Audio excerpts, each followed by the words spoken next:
or go see him every Saturday at 1911 King Edward Avenue, just across from the main plant. Jackson Catnapper, family owned and operated in Cleveland since 1933. 961-7239. No dealers allowed.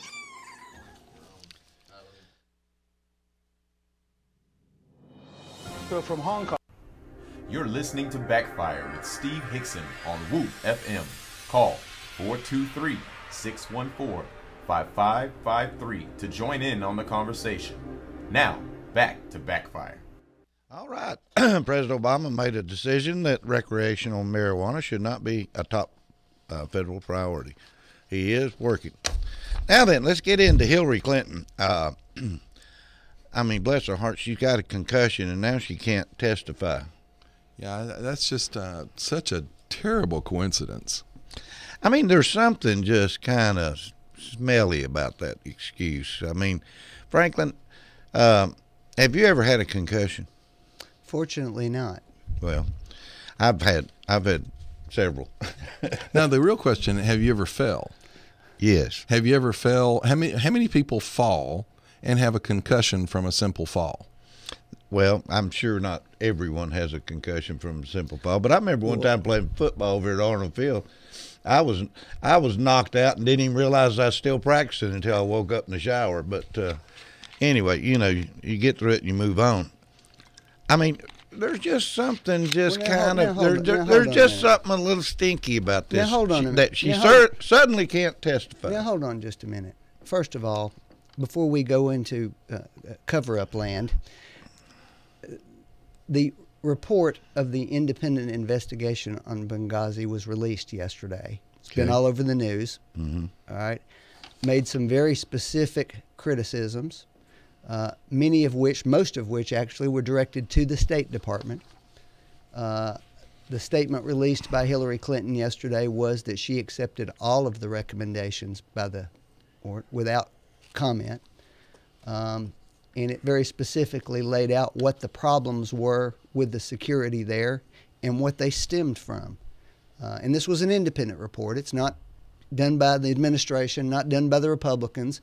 And what struck me about it is that after all that hoopla, Senator McCain, Senator Graham, so forth, didn't come out with any scathing criticism after this, because it was a serious look at what the issues really were. And now that the election was over, it didn't get nearly the attention that it was getting beforehand. But Franklin, the report is on what happened in Benghazi. Yes. The real also question said and how the problems arose. But the real question is what happened after Benghazi? What happened in the State Department? What happened in the White House? Who changed press releases? Who pushed what? That's the cover-up is the question. And as far as her getting a fall and a concussion, I would be happier if she said that happened before Benghazi, and that's what led to all the bad decisions. First of all, she didn't. She didn't say she's not going to testify. She said she couldn't testify that day. Well, they're sending somebody to testify in her place. In her place. Yeah. This is just like General Petraeus. Oh, well, now I'm going to resign, so I won't testify. Well, what difference did you testify? He originally said, I'm not going to. He testified because he came under pressure to testify. But the question, Franklin, was why would you having an affair and resigning have anything to do with not being able to testify and shed light on what happened? It didn't. What it had to do with was his desire to recede into the shadows for a few days while he dealt with his marriage. I'm sorry, four dead Americans was more important than him protecting himself from scandal. I know, but there's never been a question. There's no question about Hillary Clinton testifying. If they wanted to testify, all they got to do is serve a subpoena on her. Well, actually, it's not like she can say no. With Petraeus, they had to threaten that they would serve a subpoena before he agreed. Not like he can say no. Frankly, I mean, this is silly. But we're talking about their intentions. His intention was to try to get out of testifying. We're questioning whether that's Hillary's intention at this point. Anyway, it's just going to be something drawn out. And, I didn't hear what the outcome was of the private investigation yesterday. What were some of the things that were wrong? They said, first of all, that there had been requests made for additional security. Okay, that was something. Well, didn't Hold the on. White House originally deny that? Yep. Hold on a minute. Did they not Hold on a originally? minute, I'm just John. asking a Let me question, finish. Franklin. Let me finish. You ask what the report says. I'm telling you. But I'm also Okay? asking you. We're having a conversation. Well, we're gonna talk about what it says led up to that. All right, Okay. let's keep going here. I want to hear what. It said that there had been requests for additional security at that consulate and at lots of others around the country. It said that there was inadequate on-site security there. It said that one of the things that had happened was, and it spread the blame around to a lot of different people in the State Department. It also blamed some of the people in Congress for that, because there had in fact been cutbacks from a budgetary standpoint on the security budget, and that not enough attention was focused on the fact that we did have these security needs. It said that in fact there was no specific threat on this particular consulate, but there were generalized threats throughout the region on these. It also said that there was no criticism whatsoever of the military response to what happened there, that in fact there just wasn't enough time for the military to adequately respond to what happened on the ground there. No blame at all. All the blame was put, not all, but 95% of the blame was put on the State Department. Two particular senior level managers in the State Department were singled out as decision makers in it. Now, they're not people that I'm particularly familiar with. They're like second or third in line folks, but they're the people who were responsible. The kind of people that fall on their swords. Well, no, they didn't say that. Well, you blamed them. No, I didn't blame anybody. I don't mean you. This I mean was the an report blamed them. them. This was an independent report. It wasn't President Obama who did it. There were Republicans who were part of this process too. And thus far, I have not heard a single Republican on Capitol Hill say that they disagreed with what was in the report. And that ought to tell us something at least. Well, the White House disagreed because several of the things you just said, they denied from the start. Now, they've come around and said, oh, well, this happened. You know, Franklin, the problem here, like, for example, the money issue. The Paris embassy had an armed guard at it. So they're going, oh, we didn't have enough money to have armed guards in Syria, in Lebanon, in countries where we know our embassy staff is at risk. Matter of fact, the guards that were there didn't have bullets for their guns. John.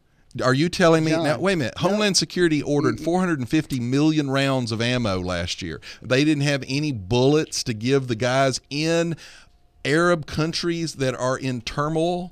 First of all, John, that's already been demonstrated to have been a myth. It didn't happen. And you need to do a more rigorous job. What's a myth now? That our guards at our embassies don't have guns. I didn't or they don't say have that. They don't have bullets. I said That's the guns not true. there, It's not the guards true. there didn't. And the two men that responded were CIA operatives who actually violated orders to respond and ended up sacrificing their lives. Did I hear you say that they said there was not enough time to respond? For the military in the region to respond. In other words, this independent report says we do not put any blame on the military's response to this. They were too far away. The blame was on whether there should have been a greater military presence at the consulate to begin with. But that decision wasn't made by the military. It was made in the State Department. And so that's why they were singled out for the criticism. But Franklin, Now, we've hold on a known minute, that hold on a from minute. the start. Hold on a minute. It went on to say that when you talk about the budgetary part, and this is a fair thing to talk about and debate, but you had people in the State Department who, in response to the budgetary issues, were taking the position that they were emphasizing budget over security. Well, that's small government for you. On that level, Now, Franklin, you're wait a asking minute. for that. I can't let that stand. Here's the problem with that argument, and that is such an infuriating argument. Good. There was a Marine detachment in in our embassy in Brazil. There's a Marine detachment in our embassy in Paris. If you're telling me that the State Department is so ignorant that they can't figure out that if you've got a limited number of resources for Marine detachments, putting them in countries where there's civil war going on is more important than in a country like France, then they're too ignorant to serve in government. First of all, John, as you know well, We are not talking about an embassy here. We are talking about a consulate, which well, is a different that begs thing. the question of why was the ambassador at a consulate instead of an embassy? Because ambassadors go all over countries they serve at, and there's nothing unusual about that. And you when know they that go, as well. they send a Marine detachment if he's going to go there. Not always. Well, unless you want to get him killed, which is what they did. I'm sitting here reading a little bit of this article. It said they're going to be Senator Kerry saying that they will be sending senior officials to testify in Hillary's place, whoever the senior officials are. It'll be someone that can fall on their sword. Well, as you'll recall, about 2 weeks after this happened, Secretary Clinton's statement was, "This is my responsibility." That was her statement. The State Department is under my watch. Well, does that make it any better? No, but your suggestion that she's somehow avoiding responsibility when her very first statement was, "It's my Well, responsibility." it's my Well, responsibility. that was It's before pretty the broad- election. That's and a that, pretty broad question right before the election with nothing being said to go with it. And the report backs up I mean, that statement. the by report, her. which they knew would come out after the election. Well, because it takes a while to properly do an investigation. Well, you know what? That's amazing, too, because right now we still haven't secured the scene. We haven't arrested anybody because the governments aren't cooperating with us. Egypt, our good buddy, isn't cooperating with us. Libya's not cooperating with anybody. Syria's not cooperating. We have, this president that built these better relationships. We can't get anything done over there. Anyway, it's just it's troubling to me that she couldn't make couldn't testify. Let's take a call. Go ahead, caller. You're live. Hey, Franklin, really? So when have you ever seen small government? That's a ludicrous statement to even make at all. The problem is the reason that you have these situations is because you're embroiled in big government. We have people stretched out all over the world. We spend trillions of dollars every year on military and being the policeman of the world. That's why you have this problem. This problem is caused by big government, not by small government. Because I don't think in your lifetime you've ever seen small government. Well, I certainly haven't seen small government of the type that you would advocate, Dan, and I understand that it's a dearly held philosophical belief in your case. It was dearly held in the founder's case, Franklin. No, I don't think that Absolutely. Let me finish, John. First of all, every time you can pull out some statement from a founder saying one thing, I can pull out one that says something else. But second of all, I don't agree in effectively what's an isolationist policy, which is what I think Dan would suggest, that the United States should be less engaged around the world. I understand that that's what he believes, and I'm not criticizing him for it. I just don't agree with that assessment. I think that the interests of the United States are better served when we're involved and engaged around the world. Unless it was George Bush that was engaging. Well, first thing is let's go into terminology here. It's not isolationist. North Korea is isolationist. That is non-interventionist. A big difference. So it's not isolationism. It's non-interventionism. That is the difference. And we haven't been engaged in that policy for years. And the founders were non-interventionist. All right, Dan, anything else? No, that'll work. Well, I will say this. Thanks. Dan and I have disagreed over the Iraq War, but Dan's been very consistent. He doesn't think we ought to be involved. It doesn't matter whether it was George Bush there's no doubt. or whether it was Credit Obama. him for that. The Democrats, I have a problem with because I'm okay with us doing some of this. Now, I'll argue over what we do and how we do it. But the Democrats, George Bush was a horrible man for getting involved, but Obama's a great guy for getting involved. Wait a minute. Hold on a minute. Let's be crystal clear about something. Almost every Democrat I know supported the president's decision to go into Iraq. Almost all of us.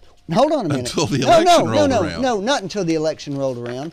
till we found out that the fundamental premise for going into Iraq turned out to be false. All right, well, let me ask you a question. So, All right, so wait, no, so a wait. minute. So we didn't criticize I'm agreeing him. with you, Franklin. We didn't criticize him Right. for the decision to do it, and in fact, we supported his decision. Let me ask you a question, But when though. we found out that that was false, we had a good reason to when be outraged. John And Kerry- what's wrong? no, wait a minute. What's wrong is that your party wasn't as No, upset as I'm we not. were. You're not getting away with that, Franklin, because John Kerry and all the Democrats in the 1990s, when Bill Clinton was president, agreed with all of the assessments of the chemical weapons, agreed with all the nuclear assessments. All of them went on record as we should. Matter of fact, Kerry said in like 1998, we should invade Iraq now. And so it was a completely political decision on their part when the public turned against a war, which they do often. And a lot of people, good people like Dan said we shouldn't have been there in the first place. They jumped on that bandwagon. They actually voted to invade Iraq in the 90s when Clinton was the president. So you can't lay any of this with the Democrats on George W. Bush. It was pure politics on their part. All right, let's talk on a subject that's probably going to finish out our show here. Most likely. We had this terrible, terrible, terrible shooting that took place, and these children were killed and all this. And, they're trying to do the investigation to find out what the cause of all this was now. And it's starting to come out that, in all fairness, and I'm just going to tell it the way I've heard it, was that the mother of this child was a very good mother. She was divorced, and strangely enough, she had a huge gun collection with a lot of heavy-duty guns and so forth, and that her son did have some form of mild autism or something like this. But anyway, that what I'm hearing is that now she made sure that he was taught to shoot guns and regularly went with him to shooting ranges and things like this. Then I've heard that the boy was really quiet and withdrawn and was into violent video games in a big way. Now, that's what I've just heard on all the national news now, and they're coming out. And then I saw something in the Chattanooga Times this morning that says guns kill, not autism. And that was one of the headlines here to an article. So do not blame the mental illness. Don't even dare. Doing so is a cop-out, a duck, and a cover-up attempt to dodge and divert attention away from something finally being done about gun violence to a population of folks already suffering from a stigma, misunderstanding, and stereotypes. Anyway, the gun control is going to be a big deal coming out. John, I know that you support the freedom of guns and so forth. What my opinion is, I think guns are fine. I just don't think some of these military guns need to be sold in the private sector. I may be wrong, Well, but let me that's ask the you way a I question, feel. Steve. What's a military gun? Well, an That's the problem with an the statement. AK-47, What makes that a military gun? the rapid fire. It's not a rapid. It's no more rapid fire than my deer rifle, Steve. That's the problem. Wait a minute. These are weapons whose intent and invention are offensive rather than defensive. That's just the facts. That's what they were designed to do. Well, first to off, say otherwise, come on. First Let's off, at least Franklin, just talk about what we know. The reports now are the AR-15 that he had was locked in the trunk. He did this with two pistols. No, he didn't, John. Well, they don't. No, wait. I'm sorry. All right. I'm sorry. These are the facts. These children were shot with hundreds of rounds. In many cases, were shot 8 and 10 times apiece. You didn't do that with two pistols. He had a Bushmaster assault rifle in the room with him, and he was changing 30-round clips as he went. That's the facts. Well, Steve, No, that's what's let happening. me give you another fact. Do you know what the worst America's deadliest school massacre was? What? The deadliest school massacre was 45 people, including 38 children, were killed on May 27th, 1927, when the school's district's treasurer, Andrew Kehoe, detonated a series of bombs in the school. The problem here, and this is we've my got point. kooks in this world. That's my Of course point. there are. When we start off on this gun control argument, we are diverting from the real issue, which is our culture. And progressive don't want to talk about the culture. Look. I'm sure John's right about that. All right, but we regulate and restrict access to TNT and explosives. We have rules about that. We make that harder for the people to Oklahoma do. City bombing was done with fertilizer. We make that harder too. There's no way you're going to stop it all. There is no I agree way you're going completely. to stop it. There's It's a no question. way. It's a question about efficiency. Let's take a call. Go ahead, caller. Hey guys, I'd like to say one more thing here. Let's talk about the real problem with this whole situation. The real problem is when you make gun-free zones, you put a target on that zone. The Colorado shooter, 3 movie theaters in that guy's area. Actually, 7, Dan. 7. He goes to the one that has the only no-gun policy. It had a posted sign. And when you have schools that are gun-free zones, you're asking for problems. Where would you go if you wanted to kill a large group of people that had no opportunity for protection? You go to a gun-free zone. Another thing, what about the 2 guys that were arrested at the scene that we haven't heard anything about? What about the kid on CBS News, local news affiliate, who is asked about what happened and talks about the man that is face down with handcuffs on that we don't hear about? What about the news helicopter that shows the police chasing someone from the scene up into the woods, and you can clearly see that he's surrounded by 7 or 8 police officers face down? What is going on? Why was there a Bushmaster rifle is a fairly predominant sized gun? Why did it take a day and a half later before they found this gun at the scene?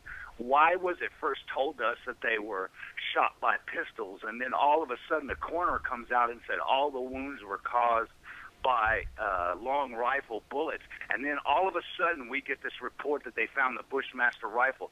What kind of police were investigating that you don't immediately walk into the scene and see the rifle laying on the ground?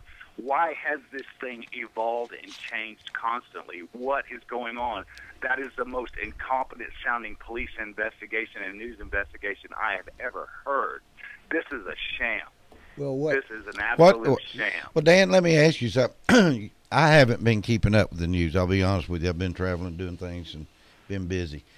I haven't heard any of this. Well, yeah, no, that's all true. There are multiple people that were handcuffed and stopped, and I think what Dan's getting at is we don't even know what the whole picture is yet. Well, but yet we've got. And I agree. And let me say something. I agree with what you're saying. We should not make judgment calls. Well, you've got Representative Nadler, who Democrat New York congressman, on the record saying that we can maybe move some meaningful gun restriction legislation. Wait a minute, Franklin, through if President Obama will exploit this tragedy. That's his own quote. Look, it's absolutely true that we shouldn't be trying to make all of our judgments based upon on-the-scene media reports, because they change on the fly, because they're trying to get information and they're not very good at it. The official reports from the Connecticut State Police have not been anything like that. They've provided very little information and have been doing it in a very short, measured way until they completed their investigation. The first report from the Connecticut police was verbatim that there was 2 handguns involved. There were 2 handguns involved. Wait, I'm not finished yet. Not until, Franklin, not until the coroner comes out and said the wounds were caused by long rifles, all of a sudden now we have a 4th gun in the picture. Now we have this Bushmaster rifle that's first was supposed to have been in the car. Now it's at the scene. Nobody talked about that gun at the scene until the coroner came out. I find that extremely convenient. And another thing is, here's a guy that has no military training that comes in and kills that many people. I find it difficult to believe that this thing transpired as they did, and why are we not talking about the people that were arrested at the scene, the other people? Let me say one thing. That is actually, I don't disagree with a lot of what you're saying, but my problem is, this is the problem with this whole conversation.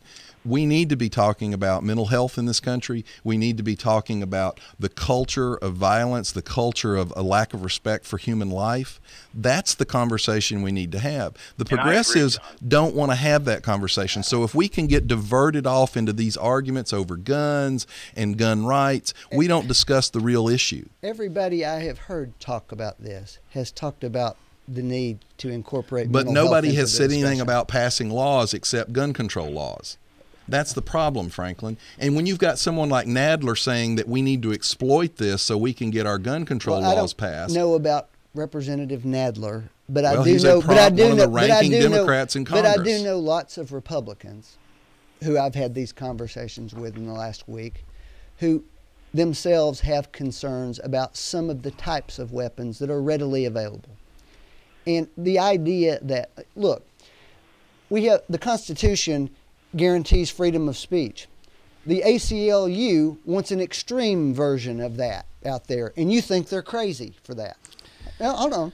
You know, the Constitution says we have a separation of church and state. When somebody pushes that, So the Constitution doesn't say that. Hold on a minute.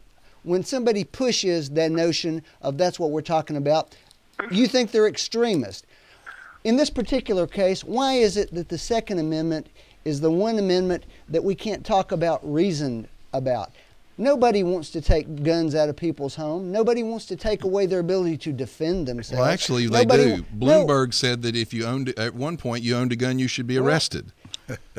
Let me ask John a question real quick. John, you were talking about your deer rifles and automatic deer rifles. Semi-automatic. Semi-automatic. I mean, I know we have certain times of the season where you can't have a semi-automatic hunting deer, right? No, you can have a semi-automatic all Well, the you time. got bow season. Well, I mean, unless gun season is not. My point is, with a gun, you can have a bolt action, you can have a lever action, you can have a semi-automatic action. One of the problems here is the liberals prey on the non-gun owners' ignorance about the issue, because too many people will say, oh, well, why would anybody need an AK-47? They don't need a machine gun. Machine guns have been illegal since 1937. Nobody legally owns a machine gun. But that's the point, John.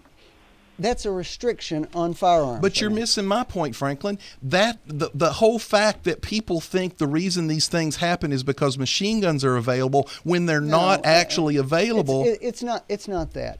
But there's no reason we can't have a discussion about the fact that you can buy these types of weapons without a background check at a gun show. There's nothing irrational about that. We ought to be able to check to see if somebody has a history of violence in their background, or if they have mental illness in their background. One of the problems before we sell them these Franklin, types of the problem with the mental illness argument is the very progressives that are now saying we need gun control were the same progressives that made us turn all the mentally ill out of the institutions in the 70s, and those are the very people who became the homeless and became the violent. And what you're calling gun control is what we all lived with just fine in the 1990s. Guess what? I'm glad he brought that up, because in the gun ownership since 1994 has more than doubled. Yeah, that's right. And violent crime has gone down 42%. Well, so the number of guns have doubled in society. Here's what I know. The violent crime rate's gone down 42%. You can say whatever you want to, but these are just facts, because I spent a lot of time looking them up last night because I thought we might talk about this. And you can draw whatever conclusions you want from them. There were 12,664 murders in the United States in 2011. 8,383 of them were committed by firearms. That's a fact. The United States has the highest armed civilian population in the world. 88 guns for every 100 citizens. Those are facts. Our murder rate is more than 4 times anybody else in the top 23 most affluent countries in the world. Now, we can argue whether that's good or bad, but don't act like up until if that statistic is right, Switzerland originally was the most armed country in the world, and it had the lowest murder rate in the world. Let me give you an example. Japan has the highest suicide rate and the lowest gun ownership rate. Only 7.3 people out of every 100 in Israel own a firearm. Who cares? And guess what? But Their murder rate is 5 I'm times glad you brought lower up than Israel ours. because Israel has soldiers walking the street with machine guns I'm all not over argu- the place. I'm not arguing. That's why. I'm not arguing to get rid of firearms. But I'm the not saying point that. is, you're making a point But- that isn't. But you act like there's well, no I tell you what. connection at all. Let me between go. what Let me go happened. along with the connection. Then there's over 300 people dead because of the Obama administration's gun walking procedures in Operation Fast and Furious. So if we simply outlawed the Justice Department, over 300 people's lives would have been That might have saved. been true. Fast and Furious. I apologize. That's why Franklin already See said you he's going to soon. leave. Dan, stay on a minute. We'll finish up.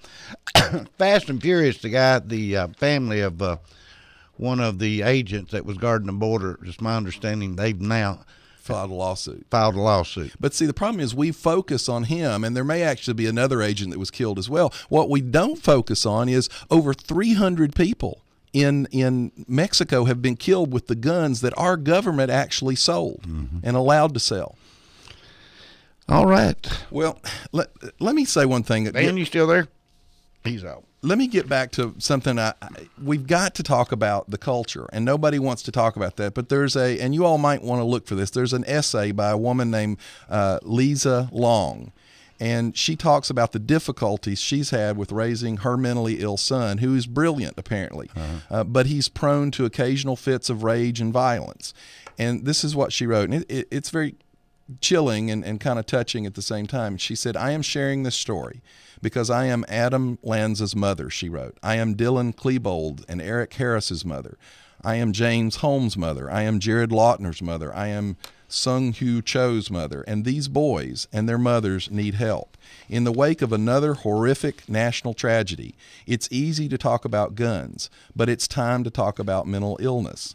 We've got to be talking about these issues that lead someone to kill other people." And by the way, the day before this shooting took place, there was another attempted mass shooting. Someone killed 2 people, and an off-duty police officer who had her gun with her shot him and killed him and stopped it. There's another case where a man in a restaurant, his gun jammed, and a civilian with a concealed carry permit drew his gun, confronted the man, didn't want to shoot because he was afraid he might hit a bystander, and when the guy was confronted, he stopped and shot himself. So we're not having a substantive discussion on things that could really make a difference. John, there's no doubt in my mind that any 20-year-old boy that would put 4 bullets in his mother's head and then go to a school and do what he did is sick. I mean, they're definitely sick. But I do want to address what you said. The AR-15, the AK-47 do not shoot any faster than any other gun out there. You know, I understand what you're saying. And you know, I think, and I may be wrong about this, and you correct me, because I'm not a large gun owner. I do have a few guns, but nothing major. But military guns started being sold as basically antiques, I believe, back after World War I, World War II. They were single action, bolt action deals. Well, the M1, which is a semi-automatic, was developed right at the end of World War II. Right. And you know, when I was in the military, I was trained on an M16, which I really enjoyed shooting. Well, that's all an AR-15 is without the automatic switch. Yeah, and it was and I really enjoyed shooting it. It's a fun gun to shoot. It's a fun gun to shoot. Shoots to Matter me. of fact, a lot of the hunting guns now have gone to what that's called an AR platform, and they've gone to that because it's a superior design, but it doesn't shoot any faster. It's not a machine gun, and the problem, Steve, is when you talk about the clips. Well, the technology has gotten so There's great. No, that's not true. There's the only technology that you can point to an assault rifle is how fancy, strong, and light the plastic stocks are, because the metal, the mechanism, all of that is exactly the same and hasn't changed for decades. 30 rounds a second or something. What? That's 10 a machine. rounds? No. 30 rounds a second? That's the problem, Steve. That's a machine gun, which is illegal. Right. A semi-automatic rifle, no matter what it is, whether it's my deer rifle, whether it's an AR-15, whether it's an AK-47, will not shoot any faster than you can pull a trigger. Now, can you pull a trigger pretty fast? Absolutely. Yeah. You know, even pistol, 9mm pistol. I mean, my goodness, the rounds you can pop out one of those things is pretty amazing to me. But it's no different from any other pistol, except unless you want to. Here's the problem: now, you're going the to old 38. You know, where you pull it one. a revolver. Yeah, yeah. But get this, Steve. I used to shoot some combat competitions with a revolver. I carried speed loaders. I can pop out 6 rounds and pop 6 more in probably 5 seconds. Yeah. The problem here is you're not going to fix this. The boy that killed these kids killed these kids against all kinds of laws. Connecticut has one of the strongest gun control laws in the country. We have got to start talking about our morality and our values, and the public, unfortunately, doesn't want to have that conversation because that's a difficult conversation to have. All right, we're going to wind it up. We're running into the magic hour, so Franklin's already left the building. You got something else you need to say, John? Well, I wanted to end something, talking about this very issue, and this comes from Ravi Zacharias Ministries. He put a statement out, and Victoria Soto was the teacher that locked her, and I'll get choked up on this. She locked her kids in the closet, right, and then was killed and saved her kids. And Ravi Zacharias said, just as Victoria Soto put herself in the way so that the children in her class might live, Jesus Christ put himself in the way so that we all might live. That is the beginning of the cure for us as individuals and as a nation. All the laws in the world will never change the heart. Only God is big enough for that. You know, and before we end, I'll say this. I watched The Father of Emily, the little blonde-headed girl with the blue eyes, and you know, I watched this stuff and I just really couldn't watch it anymore. I just had to stop watching it. But, you know, he got up and he talked about how blessed he was to have Emily in their lives, and, you know, how she always wore a big smile and she was such a blessing to them, and they were so lucky to have her the time they did. You know, when you hear people like this speak, it's really meaningful to be an American and to be a Christian. So, you know, that's what it's going to take to get through some of that type of diversity. And I wish the families there all the best in the world. And, you know, it's just such a sad thing. When you're involved in something like this, you try to figure out why it happened to you. You know, and there's just no easy answers, and you have to work through it. So I wish the best for all the families. Anyway, John, anything else? Well, what, next Tuesday's Christmas? Yes, next Tuesday's Christmas. Now, Franklin's already given me his answer before you came. Do you want to do a show Tuesday, or you want to call it off next week? Oh, you mean Wednesday? I mean Wednesday of next week. I'll do whatever y'all say. Well, Franklin said the same thing, so what do you want to do? Are you going to lay it on me on the air? Yeah, to make a right decision? here on the air. Well, I think with kids out of school, it might be important for people to spend time with their family. I certainly would like to. I'm sure Franklin would. All right. Then we will not have a Backfire show next week. We'll be back in 2 weeks. I guess we'll be back. We'll be back before the new year, right? I don't have a calendar in front of me, so the next one will be on New Year's. Oh, that'll be the new year, so we won't be back then either. Well, you said the 2nd. Yeah, so you'll be back on the 9th. Well, Take 2 weeks off, or you gonna take the 2nd off? I'll be working the 2nd. Oh, you will be? Probably. That's the day. Yeah, I mean, It'll be day after New Year's Day. Right. I think we can probably be back the day after New Year's and kick off the New Year's and make our resolutions and all that kind of stuff. Well, I'll be on diets and all this stuff by then. All right. Okay? All right. We'll see you New Year's next year. You've been listening to Backfire with Steve Hickson, John Stanberry, and Franklin Chansey. Catch them again on Whoop FM at noon today and every Wednesday morning from 7:30 to 8:30. Now, back to more music on Whoop FM.